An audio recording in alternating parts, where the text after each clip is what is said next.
ngomong gitu kan? Iya bener. Contohnya nih, misalnya kita lagi berantem soal Anduk. Oke, soal anduk. Soal anduk nih ya. Kalau misalnya gua nyalahin misalnya bini gua nyalahin gua gitu ya kayak, "Kenapa sih kamu naruh anduk kayak gini?" Kan ini Aku merasa ini Nah, adalah aku. dia bisa bilang dengan hal yang lebih halus kayak misalnya, "Aku merasa kayaknya ini kurang baik deh. Kebiasaan ini nanti takutnya jamuran gitu. Terus Mending dia kamu bilang, taruh gini." terus lu bilang, kok lu ngerasa gitu sih? Nggak boleh begitu itu. Nah, itu masuk pelajaran lainnya. Oke. Jadi secara komunikasi juga diajarinnya kayak kita harus lebih mengutamakan perasaan kita karena perasaan kita Oke. pasti valid gitu loh. Oke. Itu pertama.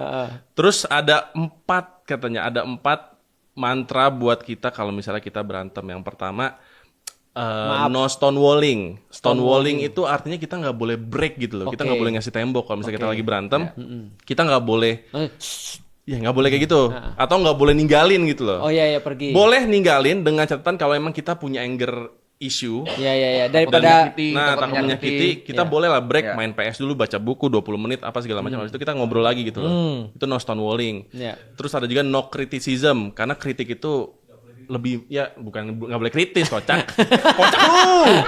Ini kayaknya banyak yang udah mulai ketularan Feren menurut gue. Iya, banyak. Iya kan? Oke. No No criticism. criticism. Lebih baik yang kayak tadi. Aku ngerasa kamu kurang baik. Kebiasaannya kayak gitu. Terus yang ketiga, no defending. Kalau misalnya kita lagi argue, ya jangan ngeles gitu. Terima aja. Emang aku nggak capek? Gitu. Nah itu nggak boleh tuh sebenarnya. Maldini susah dong ya di kehidupan rumah tangganya.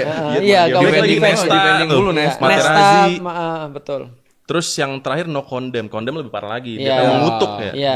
Misu. Iya itu 4 itu sih. Dan setelah kita konsultasi kayak gitu, itu benar-benar mengubah hidup kita banget karena itu yang jadi mantra kita setiap hari sih. Nah, Jadi ada di Islam ada kayak gini nggak? Ada yang lebih keren. Mau. mau dong. Karena yang barusan ilmu barat itu. Mau dong. Jadi gini, kenapa aku tanya udah ribut belum? Karena ribut itu ketika dijalani dengan niatan yang benar itu justru menambah kuat ikatan. Karena kita lebih ngerti dia, gitu maksudnya. Ya. Nah, di dalam Islam sederhana. Kata Rasulullah, mau nggak aku kasih tahu kalian tentang istri-istri kalian yang nanti akan jadi penghuni surga? Para sahabat tentu bilang, mau dong ya Rasulullah. Kata Rasulullah ada 4. 1, istri kalian yang penyayang, lembut tutur katanya maksudnya. Yang kedua adalah yang dia itu sangat bermanfaat bagi kalian.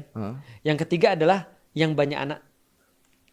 Yang banyak anak lebih daripada 3. Yang keempat, ini yang penting kata Rasul, yang ketika dia marah sama kamu atau kamu marah sama dia, maka dia tidak akan bisa untuk memejamkan matanya sampai dia lari ke pangkuan suaminya lalu berkata, wahai suamiku, aku tidak bisa tidur sebelum kau maafin aku.